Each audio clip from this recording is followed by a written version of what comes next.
Hello everyone, welcome back to my YouTube channel and Facebook page education hub BD. অনেকদিন ধরে আপনাদেরকে 19তম শিক্ষক নিবন্ধনের কোনো এক্সক্লুসিভ আপডেট দিতে পারছিলাম না। আজকে একটি বড় আপডেট নিয়ে চলে এসেছি। আজকে জানাবো যে 19তম নিবন্ধন কবে আসতে পারে। তাছাড়া আপনারা সকলে জানেন যে বিশেষ করে বাংলাদেশের এই প্রেক্ষাপটে যেখানে অনেক শিক্ষিত বেকাররা রয়েছেন, তারা মুখিয়ে থাকেন যে শিক্ষকতার এই মহান পেশাতে কীভাবে আসা যায়।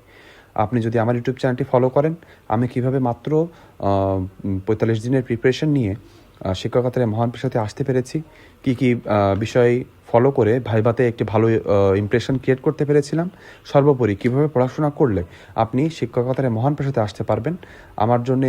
আমার মতো মধ্যমেধার কোনো স্টুডেন্ট যদি শিক্ষকতার এই মহান পেশাতে আসতে পারে নিবন্ধনের মাধ্যমে, আপনিও পারবেন। তার জন্য আমার যে সকল টিপস অ্যান্ড ট্রিক্সগুলো ছিল সেগুলো আমি ভিডিও আকারে আস্তে আস্তে দিতে থাকবো। তাই বলবো, যারা সত্যি চান, মন থেকে চান শিক্ষকতার এই মহান পেশাতে আসতে, তারা আমার ইউটিউব চ্যানেলটি অবশ্যই সাবস্ক্রাইব করবেন। কারণ আপনি একটা মাত্র ইউটিউব চ্যানেল সাবস্ক্রাইব করলে কীভাবে শিক্ষক নিবন্ধনের জন্য প্রস্তুতি নিতে হয় থেকে শুরু করে টিপস অ্যান্ড ট্রিক্স, ভাইভাতে কীভাবে খুবই ভালো ইমপ্রেশন ক্রিয়েট করা যায়, তাছাড়া আপনি যখন চূড়ান্তভাবে সুপারিশপ্রাপ্ত হবেন তারপরে এমপিওভুক্ত অর্থাৎ বেতন করানোর জন্য 30 থেকে 35টা কাগজ নিয়ে আপনার আবেদন করা লাগে। সে সব কিছু যদি পেতে চান আপনি A to Z, তাহলে আমার ইউটিউব চ্যানেলটি আপনার জন্য হবে সবথেকে হেল্পফুল জিনিস। তাই বলবো যে অবশ্যই আমার ইউটিউব চ্যানেলটি সাবস্ক্রাইব করবেন। সাবস্ক্রাইব করার পর বেল আইকনটি টিপে দিবেন, তাহলে পরবর্তীতে 19তম শিক্ষক নিবন্ধন সম্পর্কিত যে কোনো ভিডিও আপনার সামনে চলে যাবে। ভিডিওটি থেকে লাইক করে দিবেন এবং কমেন্ট বক্সে লিখে জানাতে ভুলবেন না আপনি কি এখনই প্রিপারেশন শুরু করে দিয়েছেন নাকি এখনও প্রিপারেশন শুরু করেননি। অবশ্যই এর অ্যান্সারটি লিখে জানাবেন, তাহলে আমরা বুঝবো যে আমার ভিডিও যারা দেখছেন তারা শিক্ষক নিবন্ধন নিয়ে সিরিয়াস না। তাহলে চলুন দেরি না করে আমরা ভিডিও মেন টপিকে চলে যাই। আমরা ভিডিও মেন টপিকে চলে এসেছি। আজকে টপিকটি হলো 19তম শিক্ষক নিবন্ধন সর্বশেষ আপডেট। বিজ্ঞপ্তি প্রকাশ নিয়ে যা জানালেন এনটিআরসি চেয়ারম্যান, অর্থাৎ এনটিআরসি চেয়ারম্যানের মুখ থেকে যে নিউজগুলো আমরা পেয়েছি সেগুলো কিন্তু আপনাদেরকে জানাবো। এই নিউজটি হবে 100% অথেন্টিক। তাই বলবো যে না টেনে একদম শেষ পর্যন্ত দেখবেন, তাহলে আপনাদের জন্য ভালো হবে। বেসরকারি শিক্ষা প্রতিষ্ঠানে শিক্ষক নিয়োগের 19তম শিক্ষক নিবন্ধনের বিজ্ঞপ্তি চলতি 2025 সালে প্রকাশ করা সম্ভব নয়। তার মানে স্পষ্টভাবে আপনারা জেনে গেলেন যে 2025 সালের ডিসেম্বর পর্যন্ত অনেকে অধীর আগ্রহে বসেছিলেন, যেহেতু আমাদের নিবন্ধনের যে সার্কুলারগুলো আসে সেগুলো সম্ভবত অক্টোবর, নভেম্বর, ডিসেম্বরে এই সময়ের দিকে আসে।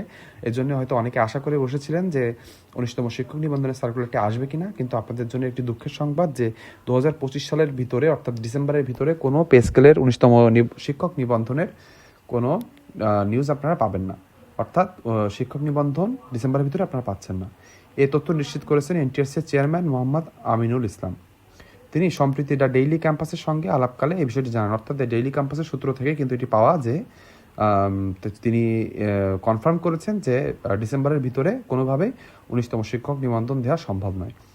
জাতীয় নির্বাচনের তফসিল ইতিমধ্যে ঘোষণা হয়ে যায়, নতুন বিজ্ঞপ্তি প্রকাশের সমস্যা তৈরি হবে। নির্বাচনকালীন সময়ে আবেদন গ্রহণ, প্রশাসনিক কার্যক্রম, পরীক্ষার প্রস্তুতি এসব বিষয়ে পরিচালনা করা জটিল হয়ে পড়তে পারে। তাই নির্বাচন শেষ না হওয়া পর্যন্ত 19তম শিক্ষক নিবন্ধনের বিজ্ঞপ্তি প্রকাশের সম্ভাবনা নেই। তার মানে আপনারা স্পষ্টভাবে জেনে গেলেন যে যত না সময় পর্যন্ত আপনাদের নির্বাচন না হচ্ছে তার আগ পর্যন্ত আপনারা পাচ্ছেন না। অর্থাৎ আমরা এখন জেনে গিয়েছি যে নির্বাচন কিন্তু নভেম্বরের 12 তারিখ পর্যন্ত হবে। নতুন সরকার গঠন হতে ফেব্রুয়ারি মাস চলে যাবে। আমরা আশা করছি মার্চ মাসের শুরুর সপ্তাহে বা মার্চ মাসের ভিতরে আপনারা 19তম শিক্ষক নিবন্ধন পেয়ে যাবেন। নতুন নিয়োগ পদ্ধতিতে যেসব পরিবর্তন আসছে, নতুন নিয়োগ ব্যবস্থায় 3টি বিভাগ অন্তর্ভুক্ত থাকবে। 3টি আলাদা বিভাগ থাকবে। একটি হলো স্কুল ও কলেজ, একটি হলো মাদ্রাসা, একটি হলো কারিগরি শিক্ষা। 3 বিভাগের জন্যই 200 নম্বরের প্রস্তুতির প্রস্তাব। শুরুতে প্রস্তাব ছিল স্কুল, কলেজ ও কারিগরির জন্য 100 নম্বর সাবজেক্টিভ ও 100 নম্বরের জেনারেল। এটা কিন্তু এমসিকিউ আকারে যতটুকু পর্যন্ত শোনা যাচ্ছে, যেহেতু আমাদের স্পেশাল যে বিসিএসটি আছে, অর্থাৎ বিশেষ বিসিএস, সেখানে যেমন 200 মার্কের শুধু এমসিকিউ হয়, তেমনই আশা করছি আমরা যে 200 মার্কের এমসিকিউ পাওয়া যাবে।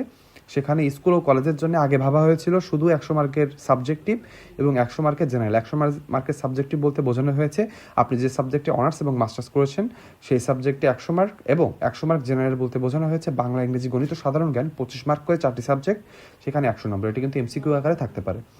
মাদ্রাসায় আগের কথা ছিল 140 নম্বরের সাবজেক্টিভ, অর্থাৎ আপনি অনার্স বা মাস্টার সমমান যে পড়াশোনা করেছেন তার উপরে 140 মার্কের এমসিকিউ থাকবে, এবং 60 মার্ক জেনারেল, অর্থাৎ 15 মার্ক করে 4টি সাবজেক্ট বাংলা, ইংরেজি, গণিত, সাধারণ জ্ঞান, এখানে 60 মার্ক থাকবে।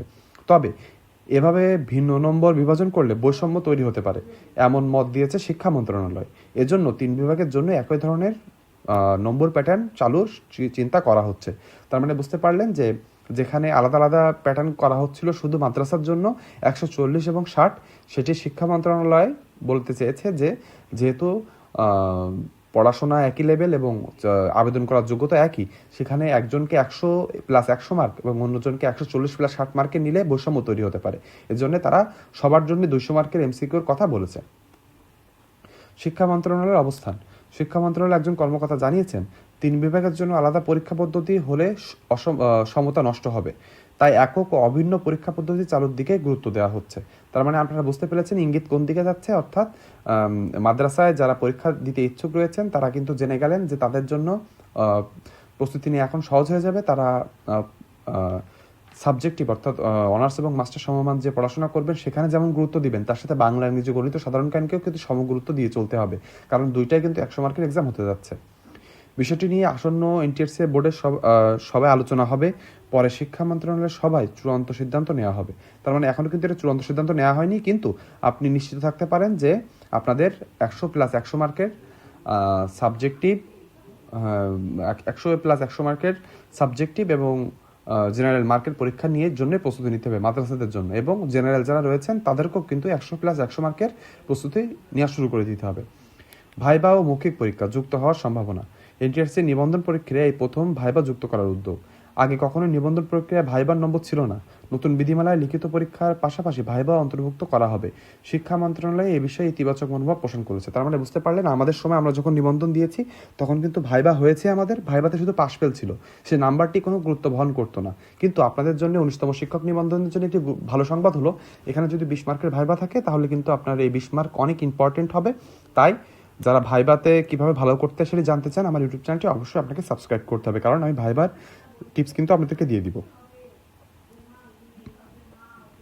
নতুন বিধিমালায় লিখিত পরীক্ষার অর্থাৎ লিখিত নয়, এখানে এমসিকিউ অথবা লিখিত পরীক্ষা যেটি হয় সেই পরীক্ষার পাশাপাশি ভাইবা অন্তর্ভুক্ত করা হবে।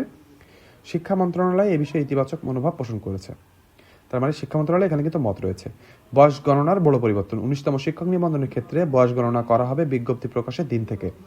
এই নিবন্ধন প্রত্যাশীদের জন্য একটি গুরুত্বপূর্ণ নতুন সিদ্ধান্ত, অর্থাৎ এটি কিন্তু আগে থেকে হয়নি। আগে নিয়ম ছিল যখন থেকে বিশেষ গণবিজ্ঞপ্তি যখন থেকে গণবিজ্ঞপ্তির যে অ্যাপ্লিকেশন শুরু হতো তখন থেকেই কিন্তু বয়স গণনা শুরু হতো, সেখানে দেখা যেত অনেকের বয়স পার হয়ে যেত। কিন্তু এখন আর তা হবে না। আপনার 19তম শিক্ষক নিবন্ধনের যে আবেদন যখন থেকে করতে পারবেন তখন থেকে কিন্তু বয়স গণনা হবে। অর্থাৎ আপনি যদি নিবন্ধনে আবেদন করতে পারেন তাহলে কিন্তু আপনি আর অযোগ্য বলে গণ্য হবেন না, আপনি কিন্তু যোগ্য বলে গণ্য হবেন। মাউসির মতামত। মাউসি মাধ্যমিক ও উচ্চশিক্ষা অধিদপ্তর এক কর্মকর্তা জানিয়েছেন বিসিএস সহ প্রায় সব নিয়োগ প্রক্রিয়ায় ভাইভাই থাকে। ভাইবা ছাড়া প্রার্থীদের প্রকৃত মেধা যাচাই সম্ভব নয়। এনটিআরসি পরীক্ষায় ভাইবা যুক্ত করার বিষয়ে মাউসি জোরালো মতামত দিয়েছে। আশা করা যাচ্ছে শিক্ষা মন্ত্রণালয় বিষয়টি গুরুত্ব সহকারে বিবেচনা করবে। তার মানে বুঝতে পারলেন আপনাদের জন্য যে এক্সক্লুসিভ নিউজটি হলো সেটি হলো ডিসেম্বরের ভিতরে কোনোভাবে 19তম শিক্ষক নিবন্ধন আসছে না, সেটি পিছিয়ে যাবে নির্বাচনের পরে, অর্থাৎ মার্চ মাসে আশা করছি আমরা নতুন অর্থাৎ 19তম শিক্ষক নিবন্ধনের বিজ্ঞপ্তি পাবো। আরেকটি নিউজ হচ্ছে যে মাদ্রাসাদের যে 140+60 মার্কের এক্সামের কথা বলা হয়েছিল সেটি সরে যে 100+100 অর্থাৎ 100 মার্কের সাবজেক্টিভ এবং 100 মার্কের জেনারেল এক্সাম হওয়ার চান্সেস সব থেকে বেশি। লাস্ট নিউজটি হলো যে ভাইবা নম্বর যুক্ত হচ্ছে। ভাইবা আগে থাকলেও ভাইবার নম্বর কোনো কাজে লাগেনি, সেটা কিন্তু সামনে আর থাকছে না। ভাইবার নম্বর যুক্ত হয়ে এখন আপনাদেরকে পড়াশোনা যেমন করতে হবে তার সাথে ভাইবার দিকেও ভালো নজর দিতে হবে। এখানে ভাইবাতে যারা 20 মার্ক থাকে, যারা 17, 18 বা 19, 20-এর কাছাকাছি পাবে তারা কিন্তু অনেক এগিয়ে যাবে। যারা এদিকে খারাপ করবে জেনারেল বা সাবজেক্টিভ, তারা কিন্তু ভালো করলে সেখানে ভালো করার সুযোগ থাকবে। তাই বলবো যারা সত্যি সত্যি মন থেকে শিক্ষকতার মহান পেশাকে শ্রদ্ধা করেন, এই পেশায় আসতে চান, তারা এখন থেকে প্রস্তুতি নেওয়া শুরু করে দিন। কমেন্ট বক্সে অবশ্যই লিখে জানাবেন যে আপনি প্রস্তুতি শুরু করেছেন কিনা। প্রস্তুতি না শুরু করে থাকলে কমেন্ট বক্সে লিখে জানাবেন। আমি আরেকটা ভিডিও বানাবো, যদি অনেক মানুষের কমেন্ট পাই যে কীভাবে প্রস্তুতি গ্রহণ করবেন, তার যদি ভিডিও চান আপনি কমেন্ট বক্সে লিখে জানাবেন যে হ্যাঁ নতুন প্রস্তুতির ভিডিও চাই, তাহলে আমি ভিডিও বানিয়ে আপনাদেরকে দিতে পারবো। আর 19তম শিক্ষক নিবন্ধন সম্পর্কে যে কোনো কোয়েরি থাকলে অর্থাৎ কোনো কোশ্চেন থাকলে কমেন্ট বক্সে লিখে জানাতে ভুলবেন না। আমি কিন্তু সকল কমেন্ট পড়ি এবং তার রিপ্লাই করার চেষ্টা করি। ভিডিওটি শেষ পর্যন্ত দেখার জন্য সকলকে ধন্যবাদ। সকলে ভালো থাকবেন। পরবর্তী ভিডিও আসা পর্যন্ত সকলে ভালো থাকবেন।